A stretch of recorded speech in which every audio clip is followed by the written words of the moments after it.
ओम नमः शिवाय। नमस्कार दोस्तों, मैं देवेंद्र सिंह रावत एस्ट्रोलॉजर आपका आपके अपने YouTube चैनल प्लैनेट गुरुजी में स्वागत करता हूं। आज दोस्तों इस वीडियो के माध्यम से हम वक्री ग्रह के बारे में चर्चा करेंगे। मैं दोस्तों उस समय की बात नहीं कर रहा हूं जब गोचर में या ट्रांजिट में कोई प्लैनेट वक्री पाया जाता है। मैं उस समय की बात कर रहा हूं जब जातक का जन्म ही उस समय हुआ है जब प्लैनेट वक्री था। तो ऐसे जातक के स्वभाव में, व्यक्तित्व में क्या विशेषताएं देखने को मिल सकती हैं, उस जातक को जिसका ग्रह वक्री है क्या परिणाम मिल सकते हैं, ये जानने की कोशिश करेंगे। इसके साथ साथ मैं आपको मापदंड, वो पैरामीटर्स, वो स्केल्स बताऊंगा जिसके माध्यम से वक्री ग्रहों का अध्ययन किया जाता है। इसके साथ साथ दोस्तों यदि आपके लगन कुंडली में, लगन चार्ट में किसी भी वक्त बुध ग्रह को आप वक्री पाते हो तो ऐसे व्यक्ति के स्वभाव में, व्यक्तित्व में क्या विशेषताएं देखने को मिल सकती है, इसके बारे में चर्चा करेंगे। इंडिविजुअल तौर पर बुध ग्रह का ज्योतिष शास्त्र में क्या महत्व है ये भी जानने की कोशिश करेंगे। तो चलिए दोस्तों वीडियो को स्टार्ट करते हैं। वक्री ग्रह को जानने से पहले मैं आप लोगों को कुछ बताना चाहता हूं। जैसे कि आप लोग भली भांति इस बात से अवगत है कि हमारे सौरमंडल में 9 ग्रह पाए जाते हैं। उसमें सन और मून ये 2 ऐसे प्लैनेट हैं जो हमेशा मार्गी यानी कि डायरेक्ट मोशन पे चलते हैं। इसके विपरीत राहु और केतु सदैव रेट्रोग्रेड यानी कि वक्र अवस्था में चलते हैं। जैसे आज की डेट पे राहु देव वृषभ राशि में भ्रमण कर रहे हैं, आने वाले टाइम में मिथुन राशि में ना जा करके राहु देव मेष राशि में भ्रमण करेंगे। इसके विपरीत जो हमारे केतु महाराज हैं वो आजकल वृश्चिक राशि में चल रहे हैं, जो कि आने वाले टाइम में धनु राशि में ना जा करके तुला राशि में भ्रमण करेंगे। तो बाकी जो हमारे 5 ग्रह हैं, बुध ग्रह है, शुक्र ग्रह है, मंगल ग्रह है, बृहस्पति ग्रह है और शनि ग्रह है, ये दोनों रेट्रोग्रेड भी चलते हैं और डायरेक्ट मोशंस पे भी चलते हैं जब इनका समय आता है।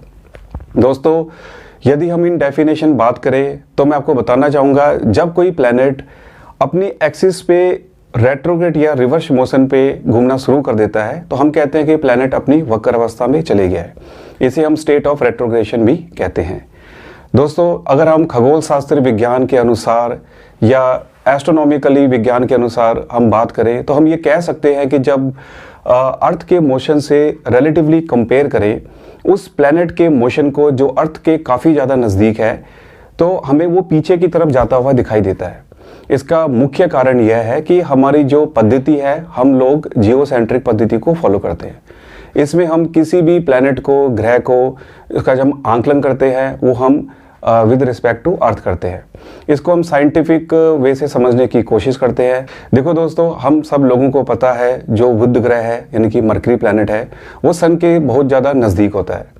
सन के नज़दीक होने के करके जब वो प्लैनेट अपने स्पीड में चलता हुआ अर्थ के नज़दीक आता है, अर्थ को पास करता है, तो सेम हमारे साथ वही सिचुएशन होती है जैसे सड़क पर जो फास्ट मूविंग व्हीकल्स होते हैं जब वो स्लो मूविंग व्हीकल्स को क्रॉस करते हैं तो ऑप्टिक इल्यूजन क्रिएट होता है। हमें ऐसे लगता है स्लो मूविंग व्हीकल्स पीछे की तरफ जा रहा है। जैसे हमने देखा होगा, एक्सपीरियंस किया है, जब आप ट्रेन में सफ़र कर रहे होते हैं, ट्रेन चल रही होती है तो जो स्टेशनरी पोल्स खड़े हैं या ट्रीज़ हैं या स्लो मूविंग व्हीकल्स हैं, जब ट्रेन क्रॉस करती है तो पीछे की तरफ जाते हुए दिखाई देते हैं। ये ऑप्टिक इल्यूजन क्रिएट करके ऐसा होता है जिसको हम खगोल विज्ञान शास्त्र के डेफिनेशन के रूप में जोड़ के देख सकते हैं। तो देखिए दोस्तों ऐसे बहुत सारे विद्वानों का मानना है कि यदि कुंडली में कोई ग्रह वक्री पाया जाता है तो उसके शुभ फलों को देने की क्षमता में कमी आ जाती है। जब उस प्लैनेट का समय आएगा तो जातक को अपने जीवन काल में बहुत सारे कष्टों से, कठिनाइयों से गुजरना पड़ेगा। ये कुछ हद तक सही है। हम कुछ क्योंकि दोस्तों होता क्या है, जो प्लैनेट वक्री होता है जैसे कि मैंने आपको बताया कि तुलनात्मक स्तर पर ये जो प्लैनेट होता है अर्थ के बहुत ज़्यादा नज़दीक होता है। उसकी जो शक्ति होती है, उसकी जो पावर होती है बहुत ज़्यादा तीव्र हो जाती है, इंटेंस हो जाती है। ऐसे प्लैनेट में इंटरनलाइज और रिफ्लेक्टिव क्वालिटीज़ बढ़ जाती है। अगर हम इसको बुध ग्रह के संदर्भ में देखें तो बुध ग्रह किस चीज़ का कारक है? बुध ग्रह ज्योतिष शास्त्र में इंटेलिजेंस का कारक है। अगर बुध ग्रह में ये सारी जो वक्री ग्रह की क्वालिटीज़ है इंटरनलाइज होकर सही प्रकार से काम कर रही हो, बुध ग्रह एज पर राशि प्लेसमेंट, एज पर भाव प्लेसमेंट, एज पर नक्षत्र प्लेसमेंट बहुत अच्छी डिग्रिटी में है, शुभ ग्रहों की दृष्टि में है, तो ऐसे व्यक्ति में इंट्यूटिव क्वालिटीज़ भी डाल सकता है। उसकी स्मरण शक्ति बहुत अच्छी हो सकती है, उसकी कम्युनिकेशन स्किल्स बहुत बढ़िया हो सकती है, उसकी शार्प मेमोरी हो सकती है। दोस्तों यदि बुध ग्रह कुंडली में वक्री है, एज पर भाव प्लेसमेंट, एज पर राशि प्लेसमेंट, एज पर नक्षत्र प्लेसमेंट, बुध ग्रह वीक है, तो बुध ग्रह की जो फल देने की क्षमता है उसमें नेगेटिविटी ज़्यादा आ जाती है, डिस्टॉर्शन पावर ज़्यादा आ जाती है। हम बुध ग्रह को अगर इंडिविजुअल तौर पर समझने की कोशिश करें तो बुध ग्रह ज्योतिष शास्त्र में क्या दर्शाता है? ऑल फॉर्म्स ऑफ कम्युनिकेशन, चाहे हम एसएमएस के थ्रू किसी के साथ बात करें, व्हाट्सएप के थ्रू, ईमेल के थ्रू किसी के साथ कम्युनिकेशंस को एक्सचेंज करते हैं, फेस टू फेस किसी के साथ बात करें, न्यूज़पेपर के थ्रू कोई इन्फॉर्मेशन कलेक्ट करें, टीवी के माध्यम से, रेडियो के माध्यम से कोई भी इन्फॉर्मेशन को हम कलेक्ट करते हैं, सब बुध ग्रह के डोमेन में आते हैं। दोस्तों बुध ग्रह को व्यापार के दृष्टिकोण से, बिजनेस के पॉइंट ऑफ व्यू से बहुत ही महत्वपूर्ण इंपॉर्टेंट ग्रह माना जाता है। कोई भी लीगल एंटिटीज़ में इन्वॉल्व होने से पहले, लीगल डॉक्यूमेंट को साइन करने से पहले, किसी लीज की टर्मिनोलॉजी को समझने से पहले हमें यह सब देखना पड़ता है। ये सब बुध ग्रह के डोमेन में ही आता है। दोस्तों जैसे आप लोगों को पता है हमारे सौर मंडल में 9 ग्रह हैं। जब कभी 9 ग्रह में से कोई भी ग्रह वक्र अवस्था में आता है उसका जो हमारे ऊपर इम्पैक्ट होता है वो यूनिवर्सली इक्वली होता है। यदि बुध ग्रह कुंडली में वक्री पाए गए गोचर के समय तो आपने कई बार देखा होगा कोई ऐसे नेता है जिसने कोई ऐसी स्पीच दी, ऐसा भाषण दिया जिसकी वजह से उसको काफ़ी आलोचनाएं सहनी पड़ी, जो कि सोशली एक्सेप्टेबल नहीं थी। इस ड्यूरेशन में आप देख सकते हो कम्युनिकेशन गैप बढ़ जाता है, कम्युनिकेशन मिसअंडरस्टैंडिंग हो जाती है, हमारे ऑनलाइन बैंकिंग फ्रॉड हो जाते हैं, हैकिंग हो जाती है, पासवर्ड्स चोरी हो जाते हैं, कहीं ना कहीं पे जो कम्युनिकेशन का सिस्टम है वो चरमरा जाता है। इंटरनेट बैंकिंग जो सर्विसेज है उसमें कहीं ना कहीं से इफ़ेक्ट आना शुरू हो जाता है। दोस्तों यदि किसी व्यक्ति की कुंडली में बुध ग्रह वक्री है और वो भाव प्लेसमेंट अच्छा है, शुभ ग्रहों की दृष्टि में है, तो हम ये कह सकते हैं कि ऐसे व्यक्ति की एक्स्ट्राऑर्डिनरी कम्युनिकेशन स्किल्स होंगी, ऐसे व्यक्ति का वे ऑफ एक्सप्रेशन बहुत अच्छा होगा, वो कम्युनिकेट बहुत अच्छे से करेगा, उसकी कन्विंसिंग पावर का जो इम्पैक्ट है लोगों के ऊपर बहुत ही बढ़िया रहेगा। ऐसे व्यक्तियों की स्मरण शक्ति भी बहुत अद्भुत पाई जाती है, गणितज्ञ हो सकते हैं, ऐसे व्यक्ति प्रोफेसर्स हो सकते हैं, उनका जो लेवल सोचने का है बहुत बढ़िया होगा, फिलोसफिकल हो सकते हैं।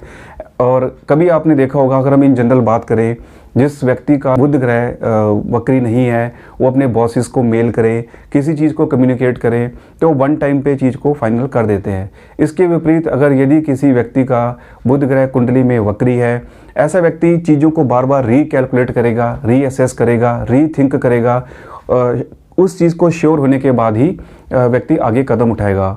हो सकता है ऐसे व्यक्ति अपने बॉस को मेल करे, मेल करने के बाद वो 2 या 3 बार देखे, चेक करे क्या जो मैंने मेल की है वो मेल पहुंच चुकी है, क्या जो मैंने मेल डालने वाला हूं क्या वो मेल सही है, उसका कंटेंट सही है। तो कई बारी वो चीज़ों को रीअसेस करेंगे। ऐसे व्यक्ति रीअसेस कर बहुत ज़्यादा अपने लाइफ में करते हैं, जिसकी वजह से इनको सूझबूझ इनमें ज़्यादा क्षमता होती है, इनके थॉट में क्लैरिटी बहुत अच्छी होती है, इन डेप्थ सोचते हैं। ये चीज़ें बुध ग्रह वक्री होने पर देखने को मिलती है। लेकिन डिपेंड करता है कि जो व्यक्ति है उस व्यक्ति का बुध ग्रह किस राशि में बैठा है, एज पर राशि प्लेसमेंट कहाँ है, अच्छे भाव में बैठा है, फिर अच्छे फल मिलने की संभावना बढ़ जाती है। दोस्तों यदि हम बुध ग्रह को राशि तत्वों के हिसाब से समझने की कोशिश करें, जैसे बुध ग्रह फायरी साइंस में है, जैसे मेष राशि का बुध हो या सिंह राशि का बुध हो या धनु राशि का बुध हो, तो ऐसे व्यक्तियों में जो स्पीच की क्वालिटी है वो डायनेमिज्म पाया जाता है। ऐसे व्यक्ति ईगोइस्टिक हो सकता है, उसकी अथॉरिटेटिव टोन हो सकती है, हो सकता है उसकी स्पीच ऐसी हो कि दूसरे व्यक्ति उसको अच्छा ना माने। अगर यही बुध ग्रह पृथ्वी तत्व राशि में हो, चाहे वो वृषभ का हो या कन्या राशि का हो या मकर राशि का हो, तो ऐसे व्यक्तियों में बिजनेस क्वालिटीज़ बहुत अच्छी बढ़ जाती है। क्योंकि जो बुध ग्रह है वो कहीं ना कहीं अगर वृषभ राशि का है तो ऐसे व्यक्ति फाइनेंस को, मैनेजमेंट को बहुत अच्छे से संभाल सकते हैं, फाइनेंस के काम में बहुत अच्छी तरक्की भी पाते हैं। कहीं ना कहीं अगर कन्या राशि का बुध हो तो ऐसे व्यक्ति, कन्या राशि में बुध जैसे कि उच्च का भी पाया जाता है, तो कम्युनिकेशन स्किल्स बहुत अच्छी बढ़ा सकता है। मकर राशि का हो तो बिजनेस क्वालिटीज़, किसी दूसरे व्यक्ति को हेल्प करने के लिए, ऐसे व्यक्तियों में हीलिंग पावर भी बहुत अच्छी होती है। यदि बुध ग्रह राशि तत्वों के हिसाब से वायु तत्व साइंस में हो, चाहे वो मिथुन राशि का हो या तुला राशि का हो या कुंभ राशि का हो सकता है ऐसे व्यक्तियों का जो इंटरेस्ट हो ट्रैवलिंग एजेंट्स हो सकते हैं, ऐसे व्यक्ति अच्छे बुक राइटर्स हो सकते हैं, डायरेक्शन के क्षेत्र में बहुत अच्छा काम करते हैं, डायरेक्शन के क्षेत्र में हो सकता है कि ऐसे व्यक्ति फिल्म डायरेक्टर बन सकते हैं, स्क्रिप्ट राइटर अच्छे हो सकते हैं। यहीं कहीं अगर तुला राशि का हो तो बिजनेस में बहुत अच्छा मैनेज कर सकते हैं। कुंभ राशि का हो तो ऐसे व्यक्ति का जो स्पीच की क्वालिटी होती है वो जिस समाज में रहते हैं उन समाज के व्यक्ति पर बहुत ज़्यादा पड़ता है। यही अगर कहीं बुध देव कर्क राशि के हो तो इमोशनली फूल भी हो जाते हैं। कई बार आपने ऐसे व्यक्ति देखे होंगे जो स्टैमरिंग की आदत होती है, छोटे बच्चों की हो सकते हैं इतने ज़्यादा इमोशनल हो कि वो इनडिसाइसिव हो जाए, अच्छे से कम्युनिकेट ना कर पाए, उनका जो वे ऑफ एक्सप्रेशन है उसका जो इम्पैक्ट है लोगों के ऊपर ना पड़ पाए। यहीं कहीं अगर वृश्चिक राशि का बुध हो जाए तो ऐसा व्यक्ति बहुत डीप जाके चीज़ों को कुरेद के सामने लेके आता है, लेकिन कहीं ना कहीं ऐसे व्यक्तियों में कुछ मेंटल इम्बैलेंस भी पाया जाता है।